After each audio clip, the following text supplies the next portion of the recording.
The world of Bali calls all of us. The nature, culture, and cuisine might take you off your guard, and that's where the trouble starts rolling in. Picture yourself feeling like a king at the beach, only to find yourself paying 3 times the price for an amulet.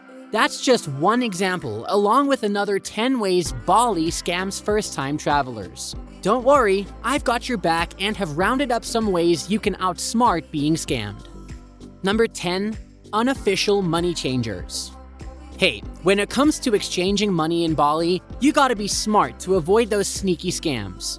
Sure, there are some legit places to swap your cash, but be wary of people on the street or in little shops offering sweet deals. They might promise you great rates, but they could end up giving you fake money or shortchanging you. To stay on the safe side, I suggest hitting up trusted banks, authorized money changers, or even your hotel for exchanging your dough. These places follow the rules and are more reliable. But if you do decide to try a smaller exchange spot, make sure you count your money carefully and know the current exchange rates. By keeping your eyes peeled for scams and being cautious, you can protect yourself and have a hassle-free time in Bali. Remember, it's all about staying safe and dealing with the places that you can trust. Number 9. Taxis and transportation scams. When it comes to taxis in Bali, I want to make sure you know about some tricks that certain drivers might try. Some taxi drivers may refuse to use the meter or take longer routes just to charge you more. To avoid falling for these scams, I recommend going for reputable taxi companies like Bluebird or arranging transportation through your hotel. I've personally had good experiences with them, and they're more likely to provide honest service. Another option is to use ride-hailing apps like Grab or Gojek. I find it convenient because the fare is calculated upfront, so you know exactly what you'll be paying. It's transparent and it ensures fair pricing. By opting for trusted taxi companies or using ride-hailing apps, you can steer clear of taxi scams and have a smoother ride around Bali. It's all about making sure you get a fair deal and enjoying your time on the island hassle-free. Number 8. Bargaining the right way. When it comes to street vendors and bargaining in Bali, let me share some insights with you. Bargaining is a common practice, especially at local markets and street stalls. It adds a bit of fun and excitement to the shopping experience. It's important to be aware that some vendors might start with higher prices, assuming that tourists are more willing to pay. Always take the time to negotiate and compare prices among different vendors before you make a purchase. It's part of the game. Remember, polite bargaining is expected, so don't be shy to negotiate. The key is to strike a fair deal that works for both you and the vendor. Being savvy with your bargaining skills and comparing prices, you can make sure you're getting a reasonable price for the items that you want to buy. So have fun haggling and enjoy the unique shopping experience. Number 7. Fake tour operators. When it comes to booking tours or activities in Bali, I want to make sure you have a smooth experience without any unpleasant surprises. Unfortunately, there have been cases where tourists have booked with unknown operators only to discover that they are fake or provide low-quality services. We definitely don't want that. To avoid falling into such traps, it's crucial to do your homework beforehand.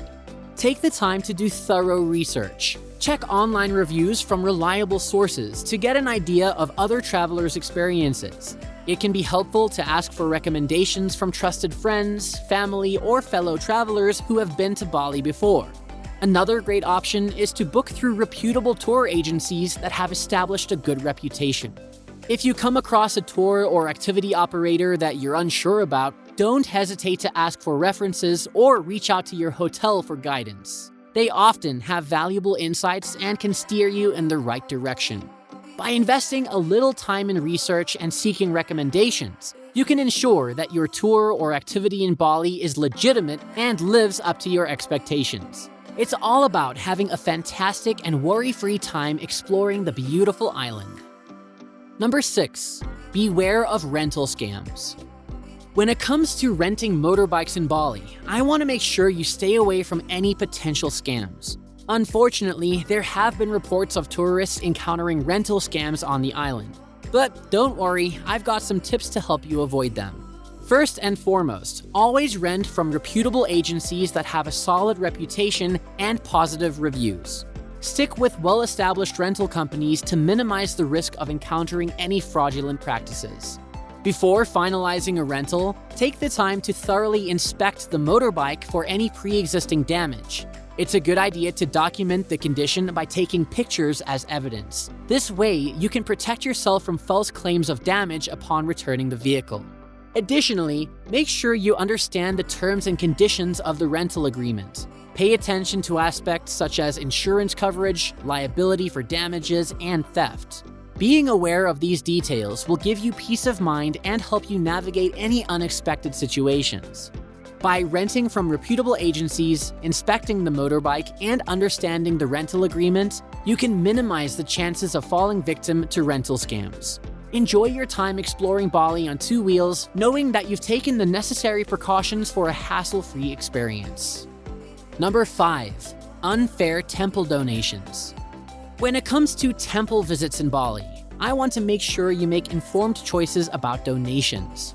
It's common to encounter individuals who approach you and ask you for donations on behalf of the temple. To ensure your contributions go to the intended recipients, here's what you should do. It's best to make your donations directly at the designated areas within the temples. These designated spots are usually well marked and managed by temple staff. By donating there, you can have peace of mind that your contribution is going to support the temple and its activities. However, it's important to exercise caution when approached by random individuals asking for donations. While some may be genuine, others might not have a direct connection to the temple. If you have doubts or concerns, don't hesitate to approach temple staff or authorities to ask about the appropriate way to make donations. By making your donations at the designated areas and seeking guidance from temple staff, you can ensure that your contributions are used for their intended purpose, supporting the maintenance and preservation of these beautiful temples in Bali. Number 4. Paying for stolen goods. When it comes to visiting places like the Ubud Monkey Forest or temples with mischievous monkeys, it's essential to take precautions to avoid falling victim to a particular scam. Here's what you should know to protect yourself and your belongings. First and foremost, it's important to secure your belongings and avoid bringing any expensive items when visiting these areas. Monkeys in these places have a reputation for snatching objects, and it's better to be safe than sorry. One common scam involves individuals who offer to retrieve your stolen items in exchange for a high fee. To avoid falling into this trap, take preventative measures. Before entering the park, make sure you empty your pockets and minimize the number of belongings you bring with. Keep a close eye on your personal items at all times, as monkeys are notorious for their quick hands.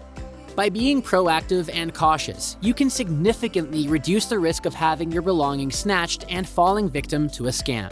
Enjoy your time at these unique locations, but always prioritize the safety of yourself and your personal items.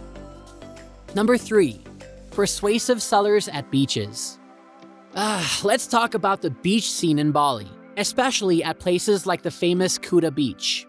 You'll find a vibrant atmosphere with lots of vendors offering different products and services like massages, tattoos, hair braiding, and souvenirs. But here's the thing. Some of these offerings might come at inflated prices, and you don't want to end up paying more than you should. Do you want my advice? Ignore the persuasion and take a different approach. Instead of falling for potentially overpriced services on the beach, consider exploring fixed-price tourist shops or seeking out reputable massage and tattoo parlors if you're interested in those experiences. By doing so, you can have a much better chance of getting fair prices and quality service. Number 2. Overpriced seafood at Jimbaran. Let's talk about Jimbaran, a place renowned for its delightful beachside cafes serving fresh seafood. Now, while these establishments offer a charming ambience, it's important to be mindful of the prices. You might find that these beach restaurants charge higher prices compared to the smaller local eateries, known as warungs, located just across the street. If you're keeping an eye on your budget, here's a tip. take a moment to explore the surrounding area before making your way to the pricier beach restaurants. You'll likely discover more affordable options at the nearby warongs without having to compromise on the quality of the seafood you crave. By venturing a little further and exploring your options, you can savor the mouth-watering seafood you desire without emptying your wallet. It's all about finding that sweet spot where you can indulge in the flavors of Jimbaran without having to break the bank. Number 1. Petrol prices sky high. Let's talk about buying petrol in Bali. You want to make sure you're getting a fair deal without falling for any potential scams. Here are some tips to keep in mind. Firstly, it's best to get your petrol from official and reputable petrol stations. These stations have standardized prices and are known for providing reliable fuel quality. By sticking to these trusted establishments, you can avoid the risk of encountering overpriced petrol or falling victim to any scams. Now, here's a handy tip. Make sure you have enough change money with you when you go to buy petrol. This way, you can pay the exact amount without paying extra. By doing so, you reduce the chances of confusion or potential scams that might arise when dealing with larger bills. By getting your petrol from official stations and being prepared with the right amount of cash, you can ensure a smoother and more transparent transaction. Keep these tips in mind and you'll be all set to fuel up and continue exploring the beautiful sights of Bali without any unnecessary worries. And that's just some of the ways you can be a smart tourist while in Bali. Go ahead and share with us more tips and tricks to avoid being scammed.